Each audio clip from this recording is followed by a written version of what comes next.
हो गया। हो गया। हाँ, चलो हो गया। हाँ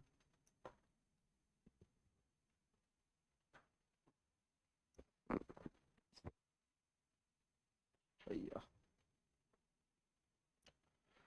हाँ, चलिए। Good morning. अच्छा, नॉर्मली सैटरडे पहले नहीं होता था, अभी तो सैटरडे भी क्लास होता है। और सुबह सुबह का जो क्लास है ना, आय हाय, क्या तकलीफ क्लास है। मैं वही सोचता हूँ कि जो मेरे साथ पहले जो सर क्लास लेते हैं, जो जाते हैं ना, उनका सर का क्लास सुबह 6 बजे से होता है। ये जो स्टूडेंट्स बैठे होते हैं वो सुबह 6 बजे से आते हैं। भाई, जिंदा कैसे। चलो। अच्छा, आज हम देखेंगे पॉलिटी। ठीक है। आप लोगों का जो पॉलिटी वाला पोर्शन है उसको, आप में से कोई पॉलिटिकल साइंस में है? कोई पॉलिटिकल साइंस है? बढ़िया। अच्छा, तो मैं पहले कुछ चीज़ें आपको पहले बता दूं। जो पॉलिटी में कुछ चीज़ें हैं जो आपको पहले पता होनी चाहिए। अगर आप पॉलिटिकल साइंस से बैकग्राउंड से आते हो तो अच्छी बात है, और नहीं भी आते तो भी कुछ चीज़ें आपको पहले पता होनी चाहिए, एकदम बेसिक बेसिक। ठीक है, बेसिक। तो सबसे पहला एक जो वर्ड है जो हम पढ़ेंगे, पढ़ेंगे, that is known as polity. है। हम जो वर्ड पढ़ते हैं वो होता है पॉलिटी। ठीक है। एक जो आप लोगों ने पढ़ा हुआ है वो होता है पॉलिटिकल साइंस। Political science. और एक वर्ड जो आप लोग सुनते हो और बहुत सारे लोग जानने की कोशिश करते हैं, that is known as politics. ठीक है। तो एक होता है पॉलिटी, एक होता है पॉलिटिकल साइंस, एक होता है पॉलिटिक्स। तो ऐसे तीन टाइप के चीजें होती हैं। तो तीनों में डिफरेंस क्या होता है, किसी को पता है? तीनों में डिफरेंस क्या होता है? हम लोगों को पढ़ना है पॉलिटी, पॉलिटिकल साइंस नहीं पढ़ना। ठीक है। आप लोगों ने जो पॉलिटिकल साइंस पढ़ के आए हो ना, उसमें बहुत सारी चीजें होंगी, पर पॉलिटिकल साइंस नहीं है। हम लोगों को पढ़ना है पॉलिटी। आइडिया? देखो, तीनों में डिफरेंस क्या होता है। जो पॉलिटी होता है, सिंपल सा पॉलिटी, पॉलिटी ऐसे मान लो कि पॉलिटी होता है सिस्टम। ठीक है। पॉलिटी होता है सिस्टम। हमको सिस्टम पढ़ना है कि कौन से सिस्टम में इंडिया चल रहा है, कॉन्स्टिट्यूशन क्या होता है, कॉन्स्टिट्यूशन के अंदर चीजें क्या होती हैं, prime minister, president, supreme court, ये सब जो आप बोल सकते हो एडमिनिस्ट्रेशन जो सिस्टम होता है उसको पढ़ना है। पॉलिटी का अगर हिंदी होता है तो हिंदी होता है राज्य व्यवस्था। व्यवस्था का मतलब होता है सिस्टम, तो आपको सिस्टम पढ़ना है। पॉलिटिकल साइंस, पॉलिटिकल साइंस क्या है? पॉलिटिकल साइंस होता है वो थ्योरीज एंड ओपिनियंस। ठीक है।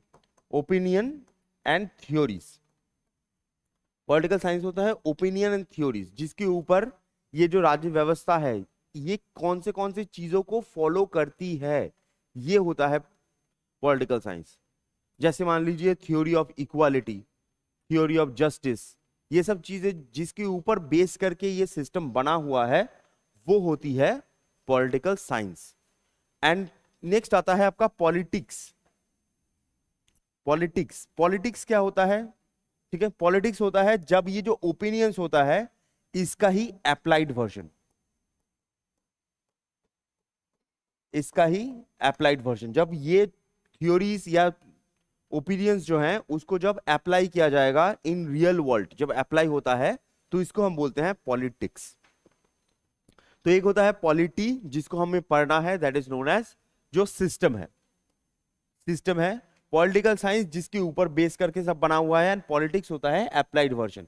पॉलिटिक्स को कहा जाता है राजनीति, ये जो होती है दैट इज नोन एज राज्य व्यवस्था। और पॉलिटिकल साइंस की हिंदी होती है राष्ट्र विज्ञान। हिंदी समझ में आया तो बहुत बढ़िया, नहीं आया कोई बात नहीं, इंग्लिश। ठीक है। चलो, ठीक है। अब हमको नॉर्मली पॉलिटी पढ़ना होगा, और पॉलिटी में जो जो चीजें हैं वो उस पे आते हैं। ठीक है। आप में से कोई पॉलिटिक्स में जाना चाहता है? पॉलिटिक्स, ये अरुणाचल की बात नहीं है, ये पूरे इंडिया की बात है। ठीक है, पूरे इंडिया की बात है। पॉलिटिक्स में हमारे देश की जो पॉलिटिक्स है, तो पॉलिटिक्स में आपको पता होगा हमारे देश के पॉलिटिक्स में जो नेता हैं, बहुत सारे नेता बहुत बढ़िया बढ़िया हैं, वैसे ही बहुत सारे नेता बहुत खराब है। अंगूठा छाप है। चल, अच्छा एक और चीज यहां से बोल दूं, आप लोगों का जो पॉलिटी वाला जो पोर्शन होता है, जो पॉलिटी वाला पोर्शन होता है, मैं लिख ही देता हूं। आप लोगों का जो पॉलिटी वाला पोर्शन होगा ना, तो पॉलिटी पोर्शन में आपको दो मेजर पोर्शन दिखेंगे, दो मेजर। पहला एक पोर्शन दिखेगा कॉन्स्टिट्यूशन, ठीक है, एक पोर्शन दिखता है कॉन्स्टिट्यूशन। तो हमें कॉन्स्टिट्यूशन में क्या होता है, कॉन्स्टिट्यूशन की क्यों है, उसके अंदर फलाना ढिमकाना सब। और कॉन्स्टिट्यूशन को छोड़कर दूसरा होता है एडमिनिस्ट्रेटिव सिस्टम या एडमिनिस्ट्रेशन। तो पहला चीज जो इस तरफ आएगा that is known as constitution. तो पहले 3-4 चैप्टर्स आपको सिर्फ कॉन्स्टिट्यूशन के बारे में ही पढ़ने होते हैं कि उसका पार्ट क्या क्या है, पार्ट में से कौन सा पार्ट आएगा, like part 1 union territory, part 2, part 3, part 4, part 4A, and part 5 से आता है administration, president, vice president, supreme court, state का कैसा होता है, लेजिस्लेचर, पार्लियामेंट, ये सब। अब ये जो कॉन्स्टिट्यूशन होता है, जो कॉन्स्टिट्यूशन होता है, तो आप में से कोई बता सकता है कि कॉन्स्टिट्यूशन इंडिया में इंपॉर्टेंट क्यों है, कॉन्स्टिट्यूशन की जरूरत ही क्या है? पहले एकदम बेसिक समझते हैं, उसके बाद जाने कि कॉन्स्टिट्यूशन की जरूरत ही क्या है। रूल्स और कुछ? देखो कॉन्स्टिट्यूशन सेटअप कैसे किया गया है, तो थोड़ा सा आपको बता देता हूं सेटअप कैसे किया गया है। तो सबसे पहला चीज होती है कॉन्स्टिट्यूशन में, जो आप लोग जानते हो, रूल्स। सिंपल सा भाषा में एक कॉमन रूल होनी चाहिए जो सबके लिए इक्वल हो। जैसे मान लो ये क्लासरूम है, और क्लासरूम में अगर मैंने आप लोगों को कहा कि आप अपनी मर्जी से कुछ भी कर सकते हो, कुछ भी, तो आप ये सीट उठा के किसी के सर पे मार सकते हो, मार के मार डालो, कुछ भी कर सकते हो ना। तो ऐसी एक रूल होनी चाहिए जो आपके सबके लिए समान हो, और आप में जो शांति है या जो डेकोरम है उसको मेंटेन किया जाए। तो सबसे पहला तो कॉन्स्टिट्यूशन का काम होता है जो रूल्स है उसको अप्लाई करना। रूल सबके लिए समान होगा, ठीक है, एवरीवन। दूसरी चीज, अब ये जो रूल होता है, सेटअप कैसे किया जाता है, जो रूल होता है इस रूल को अप्लाई कौन करेगा।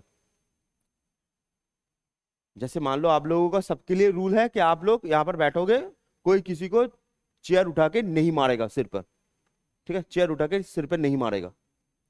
अब ये रूल जो होगा वो अप्लाई कौन करेगा, तो इसके लिए एक बॉडी बनाई जाती है, एक बॉडी बनाई जाएगी जो इस रूल को अप्लाई करेगा, इस रूल को अप्लाई करेगा। और ये जो बॉडी होती है, इसी बॉडी को हम बोलते हैं गवर्नमेंट, इसी बॉडी को बोलते हैं गवर्नमेंट। सिंपल भाषा में अगर मान लीजिए आप में से किसी को चूज किया गया कि आप पर्सन जो है, 3-4 पर्सन जो है वो इस रूल को अप्लाई करेंगे।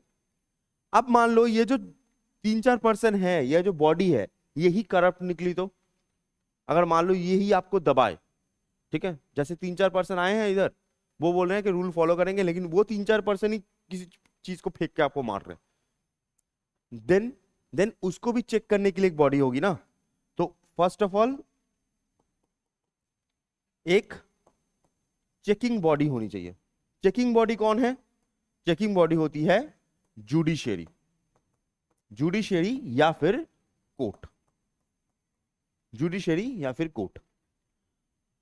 अब मान लो एक और चीज यहां पर मेंशन करना है कि आप लोग मान लो कि रूल फॉलो कर रहे हो, सब कुछ ठीक है, आराम से बैठे हुए हो, लेकिन जो यहां पर काम करने आए हो, अगर वो काम ही ना हो तो रूल फॉलो करना कोई फायदा है?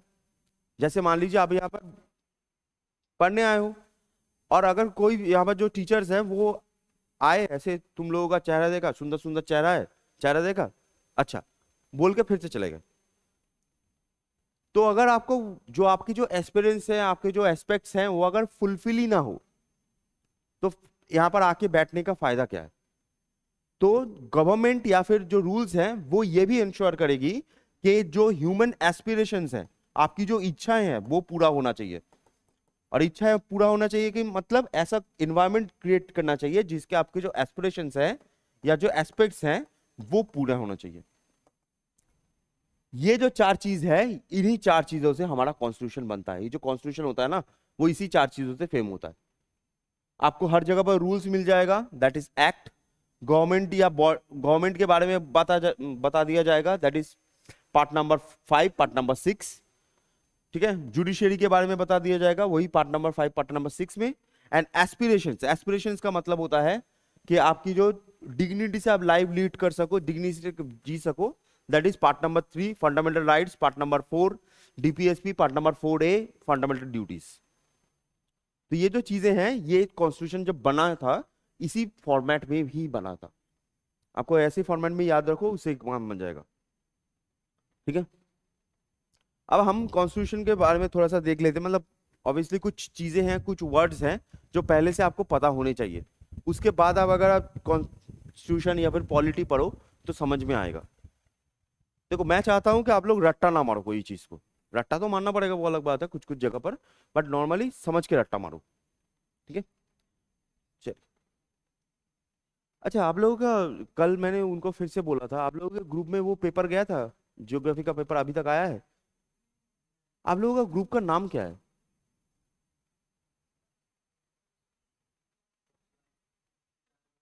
हाँ, ईटानगर ऑफलाइन, बहुत बढ़िया। वी मार्ट भी लिखा होगा, लेकिन नंबर नंबर सामने एक नंबर होता है ना। हाँ, सब एक साथ बोलो जिससे मुझे कुछ समझ में ना आए। लक्ष्य स्कॉलरशिप ना। तुम लोग 21 किसी का है क्या? 21, ग्रुप नंबर 21, 21 है? अच्छा, 21 में भेजा गया है, देखिए। नहीं आया। देखिए जियोग्राफिकल CSL लिखा हुआ है जो। हाँ, न्यू CSL वही पेपर है। कौन सा ग्रुप है आपका? 30? अच्छा, सब अलग अलग है। 21 है, 30 है, और कोई 21 30 को छोड़कर और किसी का ग्रुप है? 21 30 को छोड़कर?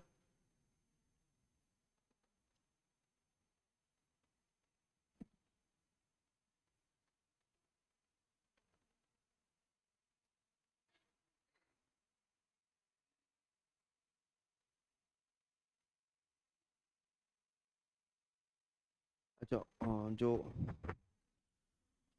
ऑनलाइन में बोल रहे हैं तो उनको बोल रहा हूँ कि कहाँ पर आपका आधा पढ़ाया गया है, कि फिजिक्स भी आधा, जियोग्राफी भी आधा, कहाँ पर फिजिक्स भी आधा, जियोग्राफी भी आधा पढ़ाया गया है? जैसे जो स्टार्टिंग हुआ था, तो वो जब नया बैच स्टार्ट हुआ था उसके हिसाब से आप लोगों का इंडियन जियोग्राफी पढ़ाया गया था। अच्छा, जिनका जिनका पॉलिटी हो रहा है, हो गया है, ठीक है। मैं तो पता नहीं था मुझे पॉलिटी की किसका इसका हो चुका है। तो जिनका जिनका पॉलिटी हो चुका है, आप लोग आराम से प्रैक्टिस कीजिए। जब आप लोगों का हिस्ट्री होगा, जब आप लोगों का हिस्ट्री होगा तब मैं आप लोगों को बता दूंगा। ठीक है, पॉलिटी जिनका हो चुका है, हाँ, नॉन टेक्निकल बैच का पॉलिटी हो चुका है, तो जिनका पॉलिटी हो चुका है तो आप लोग प्रैक्टिस कीजिए। जब हिस्ट्री होगा तो मैं हिस्ट्री में आपको लोगों को वहाँ पर बता दूंगा। ठीक है, हिस्ट्री में आप लोगों को बता दूंगा।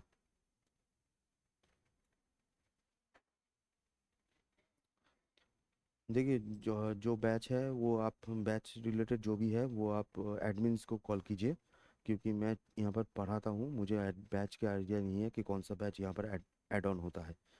ठीक है, आप एक बार प्लीज़ आप लोग एक बार एडमिशन से बात कीजिए। नहीं, रिवीजन नहीं है नानी, रिवीजन नहीं है।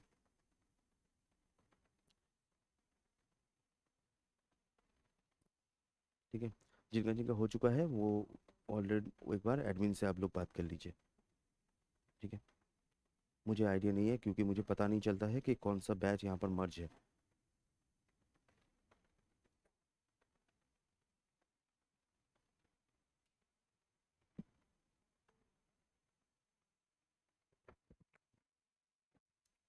ठीक है, चलिए। अच्छा, जिनका जिनका क्या बोलते हैं, 21 30 को छोड़कर और कोई है? 21 30 को छोड़कर एनीवन? मैं इसलिए पूछ रहा हूँ क्योंकि वहाँ पर 23 है एक, और इस, क्योंकि हम जो क्वेश्चन पेपर है मैं उसको उसी वो में क्वेश्चन पेपर भेजूंगा, इसलिए बोल रहा हूँ। 21 30 को छोड़कर कोई है? नहीं है, सबका 21 30 है।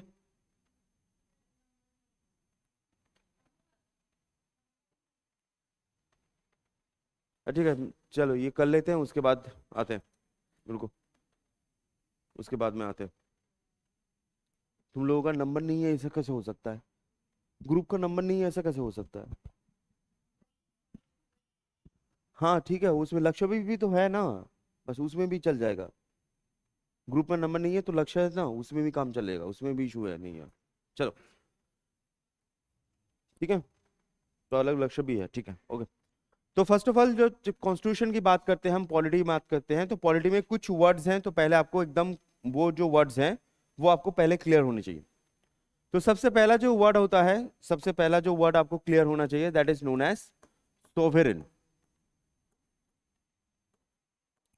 ठीक है, सबसे पहला जो वर्ड होता है दैट इज नोन एज सोवेरेन।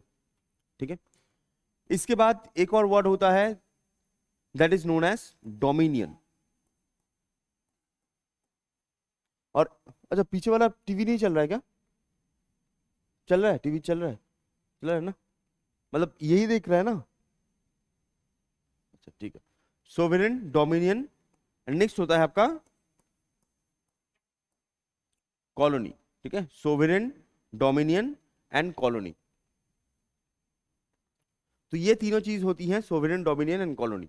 तो फर्स्ट ऑफ ऑल ये तीनों चीज होती क्या है, कौन सी चीज होती है, पहले ये थोड़ा सा बता देता हूं आपको। सोवेरेन, डोमिनियन, कॉलोनी क्या होता है। तो सोवेरेन क्या होता है, सोवेरेन जो अभी इंडिया सोवेरेन है, तो सोवेरेन का मतलब होता है कि कोई भी देश का जो हेड ऑफ द स्टेट है, head of the state, head of the state का मतलब होता है जो हाईएस्ट पर्सन है। हमारा देश का हाईएस्ट पर्सन कौन है? हाँ एकदम, बहुत बढ़िया। तो प्रेसिडेंट है, एंड जो लॉ मेकिंग है, लॉ मेकिंग है, ये दोनों ही इंडियन करेंगे। मतलब हेड ऑफ द स्टेट जो होगा वो इंडियन होगा, एंड जो लॉ मेकिंग करेगा वो भी इंडियन होगा, वो भी इंडियन होगा। ठीक है, तो head of the state Indian होगा, एंड लॉ मेकिंग जो होगा वो भी इंडियन होगा। ठीक है, अच्छा नेक्स्ट आता है डोमिनियन। डोमिनियन क्या होता है, डोमिनियन इंडिया के कॉन्टेक्स्ट में बोल रहा हूं, इंडिया के कॉन्टेक्स्ट में डोमिनियन होगा कि हेड ऑफ द स्टेट जो होता है वो तो बाहर का होता है, वो तो ब्रिटिश का होता है, वो तो ब्रिटिश का होता है, लेकिन जो लॉ मेकिंग है, लॉ मेकिंग है, ये इंडियन करेंगे। ठीक है, हमारा देश जो डोमिनियन था, पहले बता दूं, सोवेरेन जो होता है, सोवेरेन हमारा देश कब से है, फ्रॉम 1950 से आज तक 2025, ये हम सोवेरेन है। डोमिनियन क्या है, डोमिनियन हम डोमिनियन में कब थे, 1947 टू 1950, इस टाइम तक हम डोमिनियन थे, इस टाइम तक हम डोमिनियन थे। और उसके बाद आता है कॉलोनी। अच्छा, डोमिनियन का एक चीज बता दूं, हेड ऑफ द स्टेट का मतलब होगा, जैसे मान लीजिए हमारे लिए जो इंडियंस के लिए लॉ कौन बनाएगा, इंडियंस के लिए लॉ बनाएगा इंडिया ही, इंडियंस के लिए इंडियन ही लॉ बनाएगा, but head of the state British की किंग या क्वीन होगी। हमको कहा गया था जब 1947 में जब आजादी मिला था ना, 1950 में जाके हमारा कॉन्स्टिट्यूशन तैयार हुआ, 47 से 50 में जाके तैयार हुआ। ये जो 47 से 50 में जाके जो बीच में तैयार हुआ, इसके बीच में क्या होता है, इसके बीच में हमारा जो हेड ऑफ द स्टेट है वो ब्रिटिश की किंग या क्वीन थी, लेकिन लॉ जो बना रहे थे हम ही बना रहे थे। 1950 के बाद यहां पर क्या होता है, 1950 के बाद हमारा जो हेड ऑफ द स्टेट होता है वो प्रेसिडेंट बन जाता है। पहला प्रेसिडेंट कौन था इंडिया का? एकदम, दैट इज राजेंद्र प्रसाद। ठीक है, बहुत बढ़िया। और कॉलोनी कब थे हम, कॉलोनी, कॉलोनी का मतलब होता है हेड ऑफ द स्टेट जो होता है एंड जो लॉ मेकिंग होगा, ये दोनों ही ब्रिटिश करेंगे। ये कॉलोनी हम कब थे, कॉलोनी होता है 1857 से 1947, 1857 से 1947।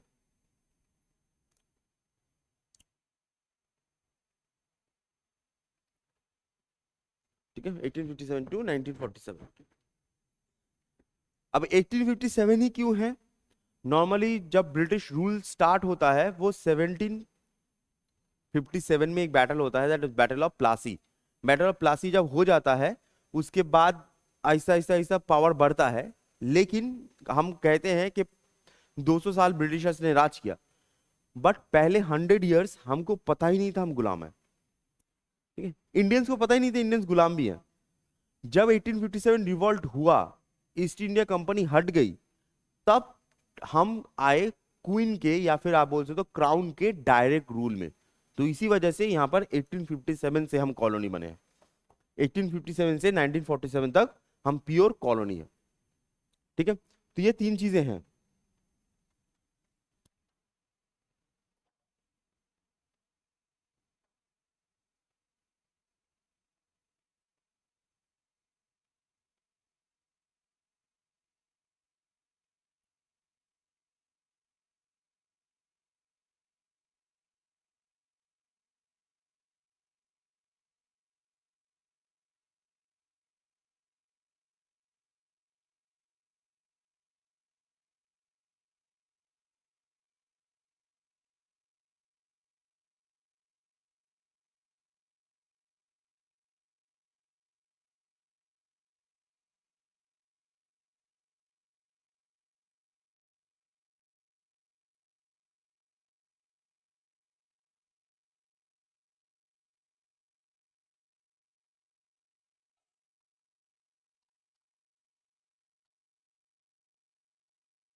ठीक है, चलिए।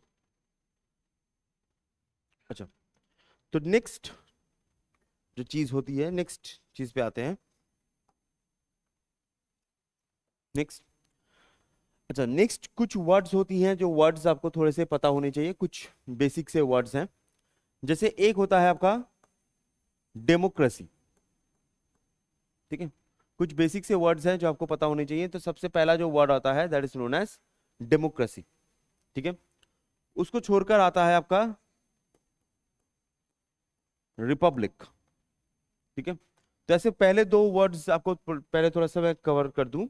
एक होता है आपका डेमोक्रेसी, एक होता है आपका रिपब्लिक। डेमोक्रेसी का मतलब क्या होता है? डेमोक्रेसी का सिंपल सा मतलब होता है कि पावर टू द पीपल, या फिर आप ऐसे लिख लो कि जो पावर सोर्स होता है,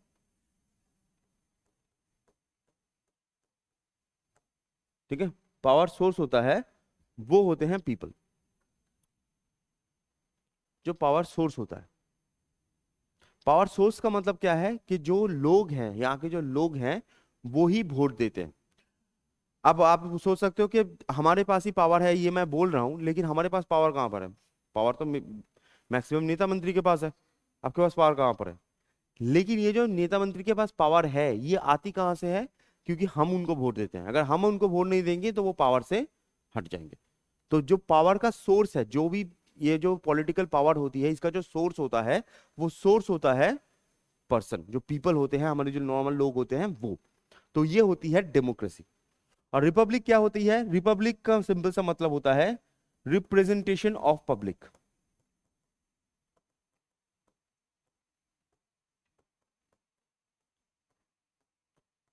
ठीक है, रिपब्लिक का सिंपल सा मतलब होता है रिप्रेजेंटेशन ऑफ पब्लिक।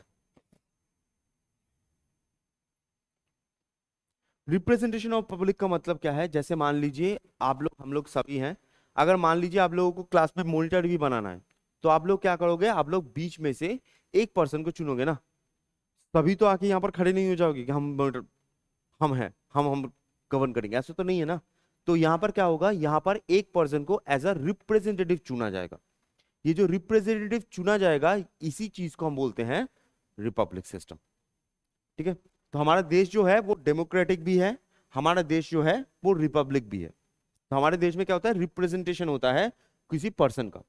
ठीक है, जैसे हमारे यहाँ पर, आपके यहाँ पर लोकसभा एंड राज्यसभा से लोग जाते हैं। ठीक है, आपके यहाँ पर लोकसभा सीट कितना है जी, और राज्यसभा? तो ये सब छोटी छोटी चीजें आपको पता तो होनी चाहिए अरुणाचल के बारे में। ठीक है, नेक्स्ट आता है वर्ड नेक्स्ट वर्ड्स जाते हैं, that is known as socialist. Next होता है सोशलिस्ट। सोशलिस्ट क्या होता है? सोशलिस्ट का मतलब होता है कि जो भी पर्सन है, regardless of the economic, regardless of economic status,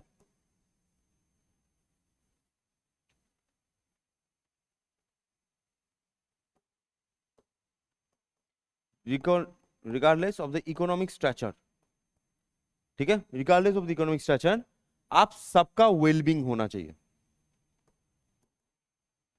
socialist का मतलब होता है कि आप अमीर हो, गरीब हो, एकदम पिछड़े वर्ग से होते हो, एकदम सामने वर्ग से होते हो, डजंट मैटर। अगर आपका इकोनॉमिक कंडीशन बहुत अच्छा है, उसमें भी कोई इशू नहीं है, खराब है उसमें भी कोई इशू नहीं है, सबका बेटर होना चाहिए। जब भी सोशलिस्ट बात होती है ना, जब भी सोशलिस्ट बात होती है, तो यहां पर एक हिंदी वर्ड यूज किया जाता है, that is known as Antyodaya.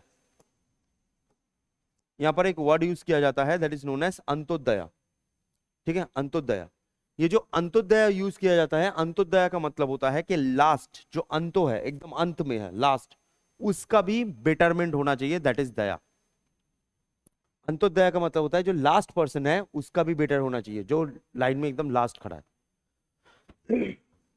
तो कोई भी पर्सन हो, उसका जाति क्या है, रिलीजन क्या है, रेस क्या है, सेक्स क्या है, डजेंट मैटर, उसका बेटरमेंट होना चाहिए। जैसे हमारे इंडिया में इसका बहुत अच्छा एग्जांपल ये होता है, जैसे आप लोगों ने कभी राशन उठाया है? राशन,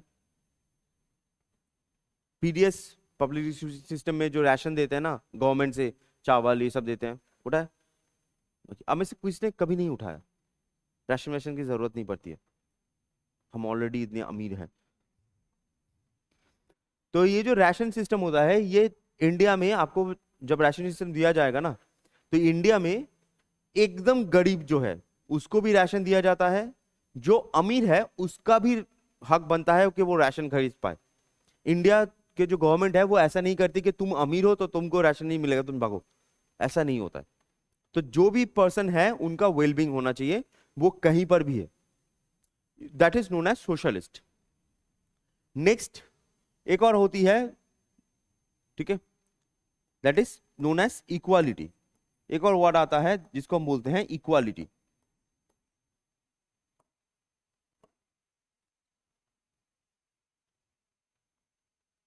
ठीक है, एक और वर्ड आता है that is known as equality. अब ये जो इक्वालिटी है, इक्वालिटी नॉर्मली इंडिया में तीन टाइप की इक्वालिटीज हैं। एक होता है आपका पॉलिटिकल इक्वालिटी, एक होती है इकोनॉमिकल इक्वालिटी, एक होती है सोशल इक्वालिटी, ठीक है। तो तीन तरीके के हमारे यहां पर इक्वालिटीज आपको देखेंगे, political, economical and social.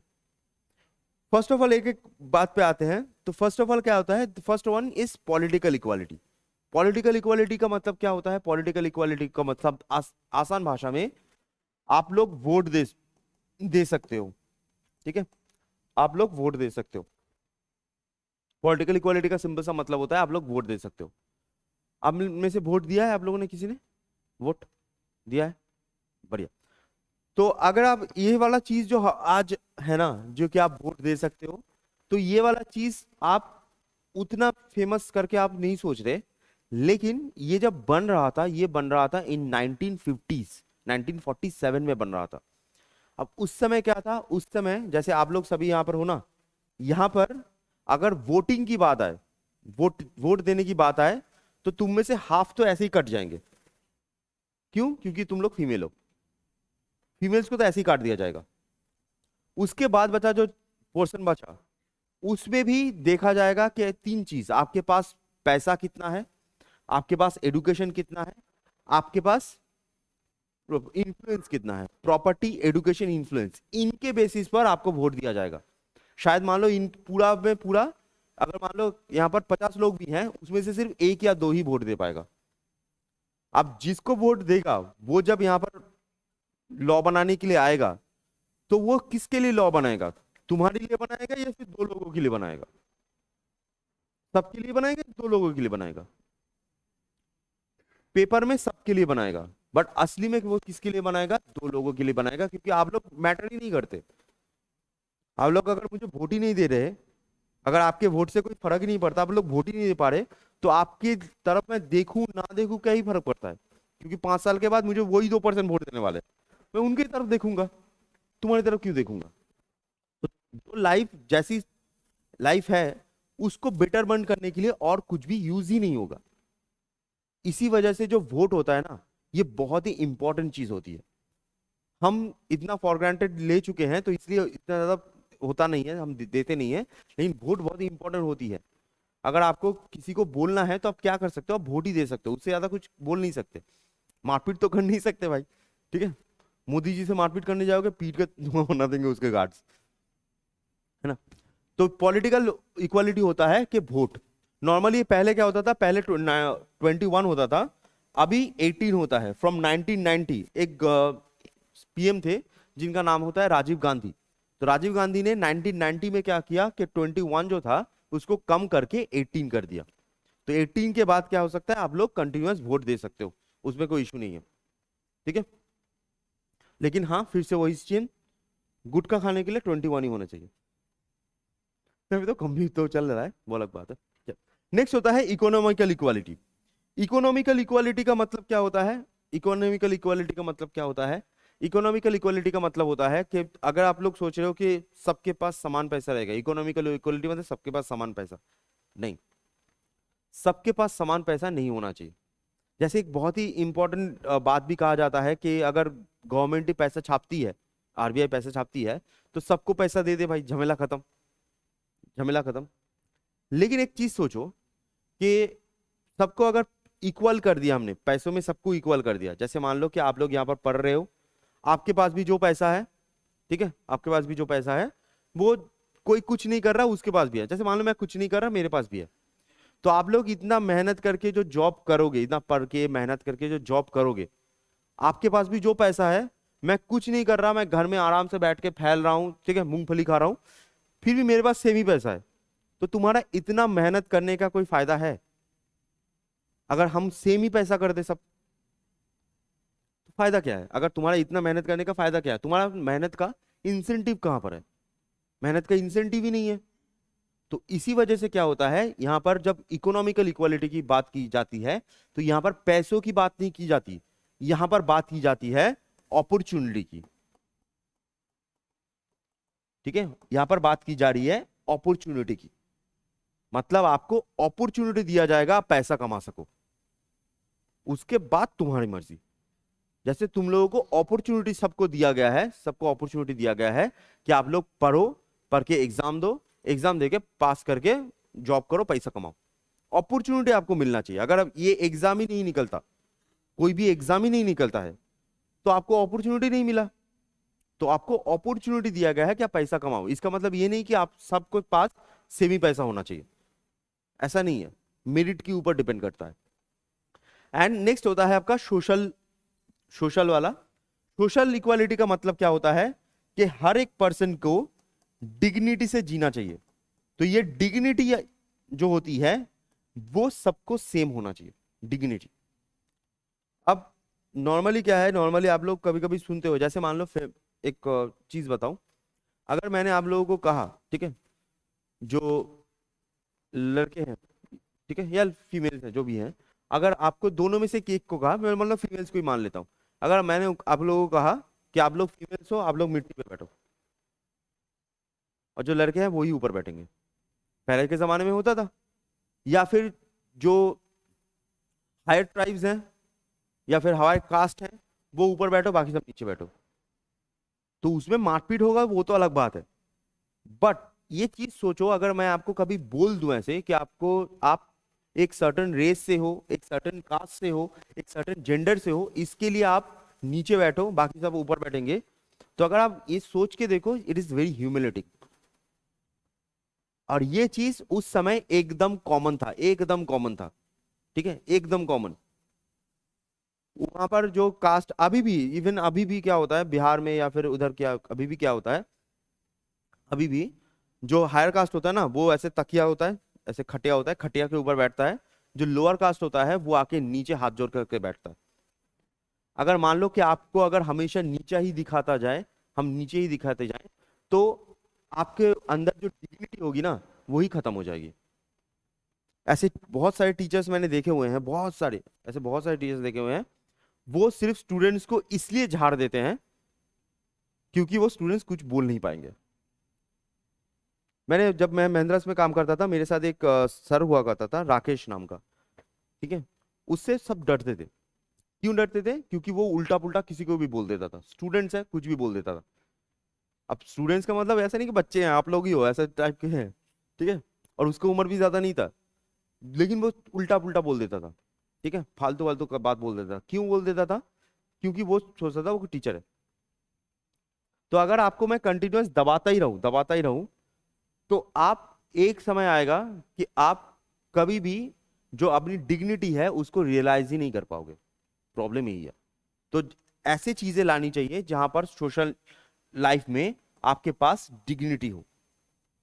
And तीसरी चीज यहां से छोड़ के, एक बहुत ही इंपॉर्टेंट बात, बहुत ही इंपॉर्टेंट बात, ठीक है। पॉलिटी जो होती है वो बहुत ही टेक्निकल वर्ड से भरी हुई है। लॉयर्स ने बनाया है तो इसलिए बहुत बहुत टेक्निकल वर्ड से भरी हुई है। तो आपको नींद आने के चांसेस बहुत ज्यादा है, बहुत ज्यादा है।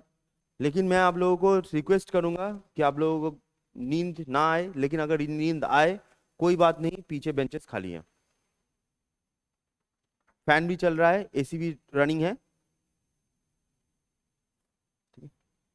जाके सपनों के देश, परियों के देश में चले जाओ। कोई इशू नहीं है, परियों के देश में चले जाओ, ठीक है।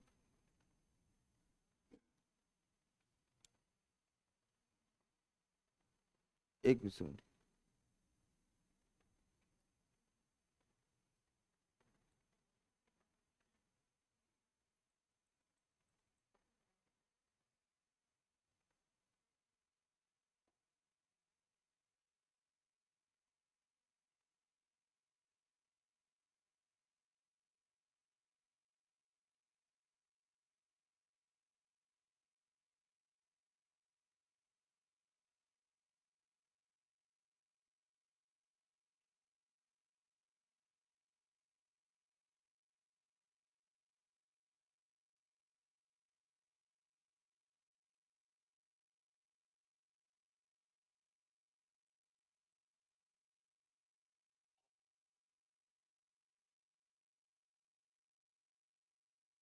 ठीक है, चलिए। तो इक्वालिटी ये वाला सिस्टम हुआ। अच्छा, नेक्स्ट एक और चीज यहां पर बोल दूं कि हमारा जो इंडियन डेमोक्रेसी है, हमारा जो इंडियन डेमोक्रेसी है, तो इंडियन डेमोक्रेसी नॉर्मली तीन पिलर्स होते हैं इंडियन डेमोक्रेसी के, या फिर आप जो एडमिनिस्ट्रेशन सिस्टम है उसके तीन पिलर्स होते हैं। तो सबसे पहला जो पिलर होता है that is known as legislative. Legislative का सिंपल सा मतलब होता है नेता, मंत्री, पार्लियामेंट,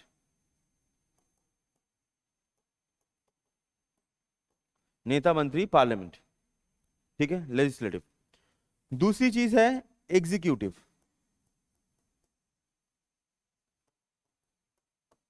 दूसरी चीज होती है एग्जीक्यूटिव, ठीक है, एग्जीक्यूटिव। एग्जीक्यूटिव का मतलब क्या होता है? जो ब्यूरोक्रेट्स होते हैं, जो ब्यूरोक्रेसी होती है, ब्यूरोक्रेट या ब्यूरोक्रेसी। और थर्ड होता है आपका जुडिशियरी। जुडिशियरी मतलब होता है कोर्ट। तो यहां पर इंडिया में क्या होता था? इंडिया में तीन क्या है, फर्स्ट याद रखिएगा, लेजिस्लेटिव, एग्जीक्यूटिव, जुडिशियरी, ये तीनों चीज तो हैं, बट हमेशा याद रखिएगा इन इंडिया लेजिस्लेटिव एग्जीक्यूटिव के ऊपर होता है, ठीक है। लेजिस्लेटिव एग्जीक्यूटिव के ऊपर होता है, मतलब लेजिस्लेटिव या जो लॉ बनाएगा, पार्लियामेंट जो होते हैं, आसान भाषा में मंत्री जो होती हैं वो पुलिस के ऊपर होता है। एकदम आसान भाषा में मंत्री पुलिस के ऊपर होता है हमेशा। इसी वजह से अगर आपको कोई पकड़ा गया तो आपने कोई भी मंत्री को फोन किया तब भी छोड़ देगा वो। मंत्री को छोड़ो, कोई भी पर्सन होगा, काउंसिलर को पकड़ने से, काउंसिलर को फोन करने से छोड़ देता है, ठीक है। ये ऐसा सिस्टम इंडिया में है। इंडिया में ऐसा सिस्टम क्यों है? ये कॉलोनियल पास जो होते हैं ना, हमारा जो कॉलोनी जब था हम ब्रिटिश से, तब क्या होता था, लेजिस्लेटिव में इंडियंस होते थे, एग्जीक्यूटिव में अलग अलग थे, लेजिस्लेटिव जो लॉ बनाएगा, एग्जीक्यूटिव जो लॉ को अप्लाई करेगा। अब उस समय क्या होता था 1947 से पहले ना, लेजिस्लेटिव और एग्जीक्यूटिव अलग अलग होता था, कोई किसी के अंडर नहीं आता था। तो इसी वजह से क्या होता है, लेजिस्लेटिव में इंडियंस को लिया जाता था, एग्जीक्यूटिव में इंडियंस नहीं थे।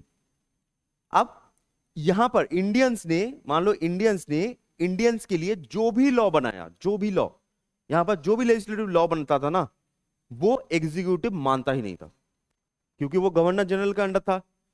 तो वो एग्जीक्यूशन क्या होता था, ब्यूरोक्रेसी जो होती थी, जो लॉ बन के आई, अब उसको मानना ना मानना किसके ऊपर डिपेंड करता है, वो ब्यूरोक्रेट्स के ऊपर डिपेंड करता है, वो नहीं मानेंगे। अगर लॉ बन के आया कि आप ये पीडीएस सिस्टम चालू करो, ये लोग अपनी मर्जी है, चालू इच्छा होगा तो करेंगे, नहीं इच्छा होगा तो नहीं करेंगे। तो जो लॉ बन रहा है लोगों के भलाई के लिए, वो लॉ अगर अप्लाई ही ना हो तो क्या ही फायदा।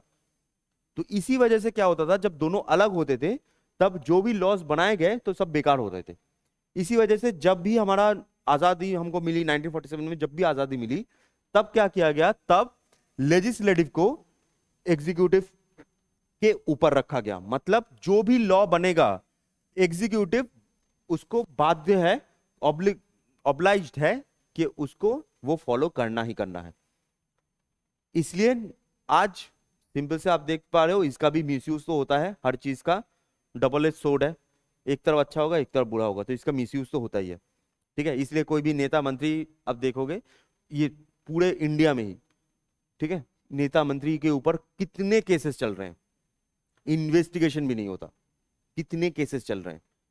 और इतना ज्यादा हो चुका है ना कि पार्लियामेंट में 2009 के हिसाब से 2024 में 47% जो एमपीज हैं, 47% एमपीज, उनके ऊपर क्रिमिनल चार्जेस चल रहे हैं। क्रिमिनल चार्जेस, सिविल चार्ज नहीं, सिविल चार्ज मतलब घर का झमेला या फिर लैंड का झमेला, वो नहीं, क्रिमिनल चार्ज चल रहा है। ठीक है, rape, murder, land grabbing, kidnapping, hate speech, ऐसे क्रिमिनल चार्जेस चल रहे हैं, प्रूफ नहीं हुआ। हमारे देश का सिस्टम भी ऐसा होता है जुडिशरी में जब तक प्रूफ ना हो तब तक वो गिल्टी नहीं है, जब तक आपके पास प्रूफ नहीं है तब तो वो सब काम करेगा, तब तक गिल्टी नहीं है। उसके ऊपर चल रहे हैं, इन्वेस्टिगेशन कब तक चलेगा किसी को नहीं पता, चल ही रहा है, चल ही रहा है। ठीक है, तो हमारे देश में सिस्टम ही ऐसा है, तो इसलिए लेजिस्लेटिव एग्जीक्यूटिव के ऊपर आ जाता है, जिसको बहुत अच्छे से बनाया गया था, अभी उसका ही मिसयूज भी हो रहा है। ठीक है, और जो जुडिशरी होता है ये इन दोनों से अलग होता है।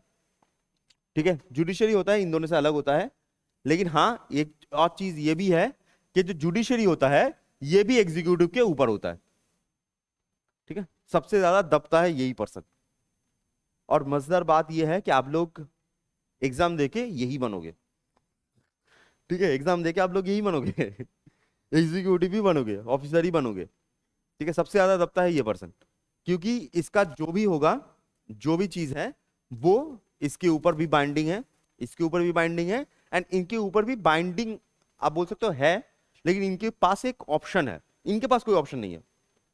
जैसे मैंने कहा, जैसे मान लो कि 2015 में एक केस आया था, जो बीजेपी गवर्नमेंट है उनको फाइन किया गया था बिकॉज ऑफ जो फॉरेन मनी आ रहा है अलग अलग इंस्टीट्यूशन में, तो उसके लिए बीजेपी गवर्नमेंट को फाइन किया गया था, कन्विक्टेड थे बीजेपी गवर्नमेंट। नेक्स्ट डे, जिस दिन आया उसके नेक्स्ट डे क्या होता है कि पार्लियामेंट में एक लॉ पास किया जाता है, लॉ ही चेंज कर दिया जाता है, नो फाइन। नो फाइन क्यों? क्यों? क्योंकि बीजेपी के ऊपर कन्विक्टेड है, अच्छी बात है, लेकिन उससे कुछ दिन पहले, एक साल पहले, कांग्रेस को भी सेम चीज पे कन्विक्ट किया गया था। तो इसलिए हमारे देश में ना कांग्रेस ने कुछ बोला कि हमारे ऊपर झमेला है, ना हमने कुछ बोला, उन्होंने कुछ बोला, लॉ ही चेंज हो गया। ये इनके पास पावर है, ये इनके पास पावर है, तो इसलिए ये इतने दबते नहीं है, इनके पास कुछ नहीं है भाई। ठीक है, दोनों हाथ ऐसे करके सिर के ऊपर बस्ता लेके चल रहे हैं बस, इनके ऊपर कुछ नहीं है। तो हमारे देश का जो सिस्टम होता है, हमारे देश का सिस्टम ऐसे काम करता है, लेजिस्लेटिव और जुडिशरी जो होती है वो दो सेपरेट होती है, एग्जीक्यूटिव दोनों के ही अंडर होता है। ठीक है, तो ये हमारे देश का सिस्टम है। ठीक है, तो ये आपका पॉलिटी का जो बेसिक इंफॉर्मेशन है, तो बेसिक इंफॉर्मेशन मैंने बता दिया। ठीक है, अभी आज सैटरडे है, आराम से जाइए, मौज कीजिए, कल संडे है, ठीक है। और देखता हूँ मैं, अगर हो सकता है जो क्वेश्चन है तो अलग अलग सीरीज में भेज दे